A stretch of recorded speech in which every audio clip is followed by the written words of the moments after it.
Let me introduce our first speaker. Giorgio Baruchello, born in Genoa, Italy.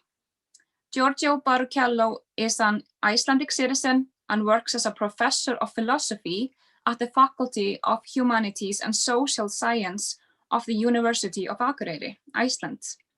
He read philosophy in Genoa and Reykjavik, Iceland, and holds a PhD in philosophy from the University of Guelph, Canada. His publications encompass several different areas, especially social philosophy, theory of value, and intellectual history. Since 2005, he edits Nordicum Mediterraneum, the Icelandic e-journal of Nordic and Mediterranean studies. Thank you, Svandís, and thank you and welcome everybody. I shall open today's series of lectures with a talk about John McMurtry, the philosopher of reference of the Zeitgeist movement. I shall therefore share my screen with you all and introduce to you as briefly and as succinctly as I can the thought of a very interesting philosopher, John McMurtry, with whom I've had the honor and pleasure of collaborating on several projects for many years, is the Canadian philosopher whose theory of value Peter Joseph utilizes in Zeitgeist moving forward, with which I expect many of you to be familiar, as well as an interviewee in the same film. Some of you also may be familiar with the rousing speech that he gave at the 2014 Z-Day held in Toronto. In order to let you get a glimpse at a complex philosophical system developed over the past few decades, I shall give a few pointers vis-a-vis his biography, main works, two key terms of his philosophical system, namely civil commons and life value onto axiology, and then discuss the key sequences of the economic order, which explain why McMurtry believes that there is something deeply wrong with capitalism today. And I use this term in a technical and serious sense, and not the market order or the market system. McMurtry was born in Toronto in 1939. He studied English literature and philosophy in Canada and the United Kingdom. He also had a distinguished career in American football, which he abandoned in order to pursue his studies. His first major publication was the 1978 book, The Structure of Marx's Worldview. But McMurtry eventually abandoned the Marxian cohort because he found Marxism conceptually unequipped to deal with environmental issues, which in his view were becoming the most important issues of our age, which he deals extensively with in his most famous book, The Cancer Stage of Capitalism, the first edition of which was published in 1999, and second edition of which instead was released in 2013 in a revised and enlarged version. This book has already been translated into Spanish, Portuguese, Japanese, and Italian.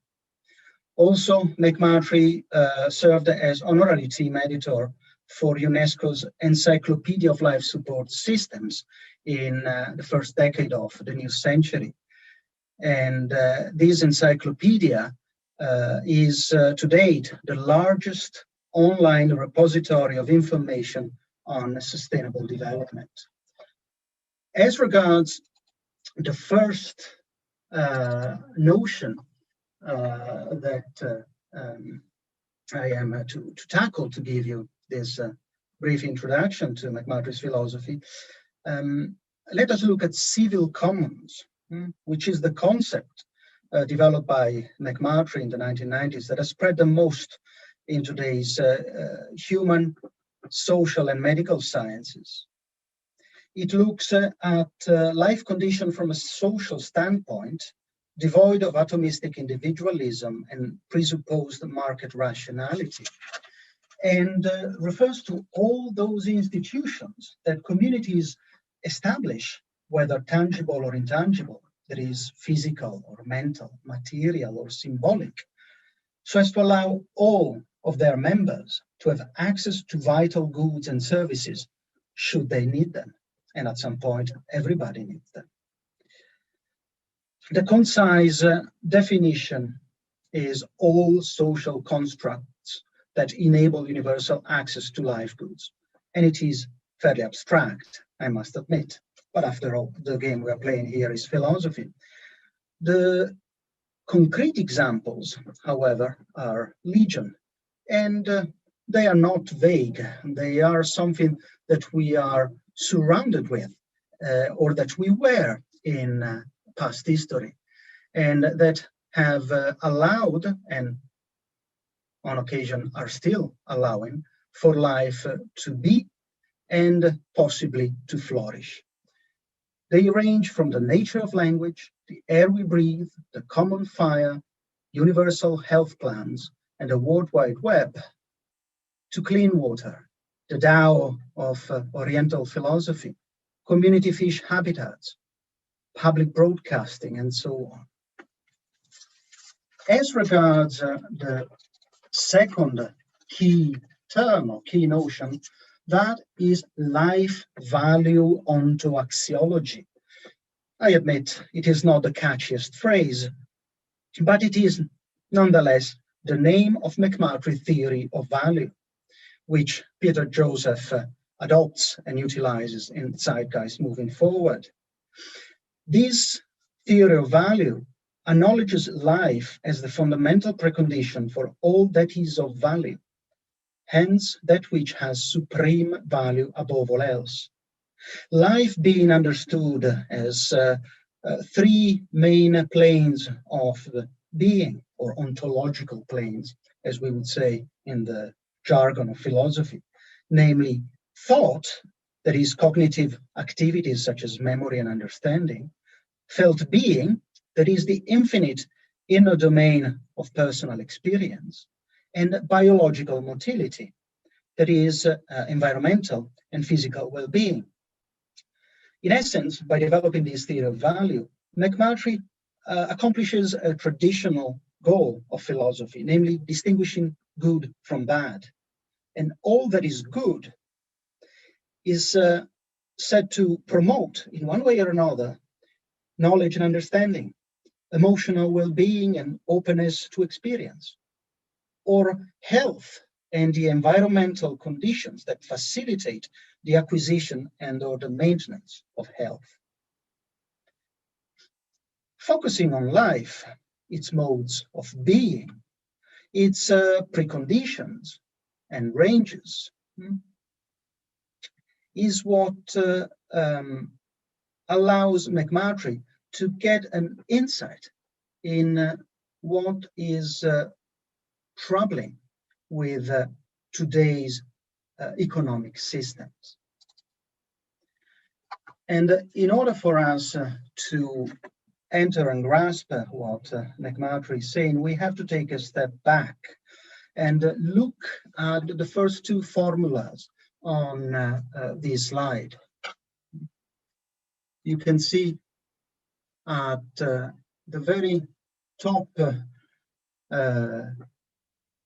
dollar sign between two C's. That is what a pre-capitalist economy looks like, where a commodity is used in order to acquire money that is then used in turn in order to acquire another commodity. So I go to the market with my cows that I intend to sell so as to raise the money needed for me to put a roof over my head and the head of my family. Underneath, however, we have $2 signs and a C in between. This is what a capitalist economy looks like. So I invest money into a roof over my head, not as a home for me and my family, but rather as a piece of real estate, which I intend to sell later at a profit. These two formulae are not McMurtry's. They actually come from Das Kapital, Marx's most famous work.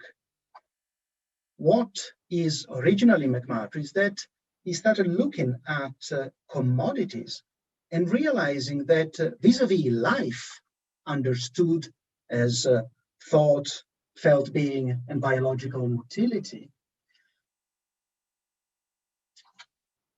not all commodities are the same. So some commodities are actually fundamental in order for people to survive and lead a flourishing existence. MOL stands for means of life. Bread, water, sanitation, healthcare when ill, clothes, especially in a place like Iceland. These are all means of life. However, there are other commodities that are destructive of life, DOL, and that are utilized in a capitalist economy for the sake of making profits. They can be as innocent looking and appealing as fat-laden cookies. They can be addictive cigarettes, or they can be armaments and weapons which are specifically designed to end human life. The third sequence at the very bottom of the slide indicates instead the most common form of trade. These days, and over the past 30 or 40 years, namely since Margaret Thatcher and Ronald Reagan launched the process of liberalization of the world's finance and its deregulation. And it indicates a succession of investments of money into money, money taking many forms, such as bank or corporate obligations, shares, stocks, credit default swaps, and so on. Theoretically, in theory, this kind of trade is in principle disconnected from any life concern, from any life condition, unlike a means of life and commodities that are destructive of life. However, in practice, these pyramid of demands for revenue that pile up one upon the other put more and more pressure on the living conditions of the planet, so that more money gets squeezed out of the proverbial turnips, such as workers. And so factories, for example, are moved from Western Europe to countries where labor is cheaper and health and safety regulations are not as stringent. Or the fish stocks of the planet and the forests of the planet get destroyed in order to generate more and more profits. Indeed, it's not just fish stocks or forests and workers that get transformed into means of profit at some point, whether it is at the level of extraction, transformation, transportation, consumption, or disposal. All is targeted as a means of making profits. This is the meaning of the formula at the top of our final slide. ASM, all as means, within a capitalist economic sequence, which also addresses the financial realm, which is supposedly going to produce or meant to produce income for the investors ad infinitum, without end, in a world that, as we know, has instead clear physical and biological limits. So a good economic order is what the two formulae at the end, at the bottom of this slide depict, where we take into consideration life ranges, life needs, life conditions, and where commodities are limited to means of life only. And so money is utilized in order to acquire those means of life in such a way that the life ranges that existed at the beginning of an economic transaction, hence the L at the left of this formula, are left unaffected or even improved upon at the end of the economic transaction. So ideally, and this is the last formula at the very bottom of this PowerPoint slide, you could conceivably still play a capitalist game, but strongly limited within considerations of life ranges at the beginning and at the end of all economic transactions, and vis-a-vis the commodities or services that are traded. And let me conclude by mentioning two aspects of this ideal economic order.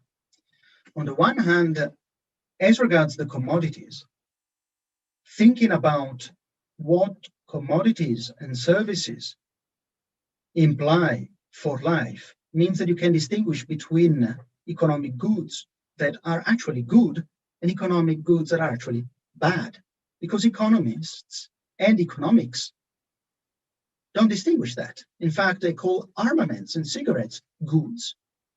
But with this theory of value, you can distinguish between good goods and bad goods. And secondly, and finally, when it comes to how to restrain, contain, and steer the economic activity so as to improve on life ranges, we have many instruments. There is state regulation, which is not red tape, but a tether linking economic life to actual life.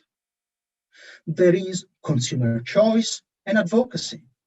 There are trade unions and NGOs. And there are corporate social responsibility principles that need to be implemented actually, rather than just left written on paper. And with this, I conclude my brief introduction.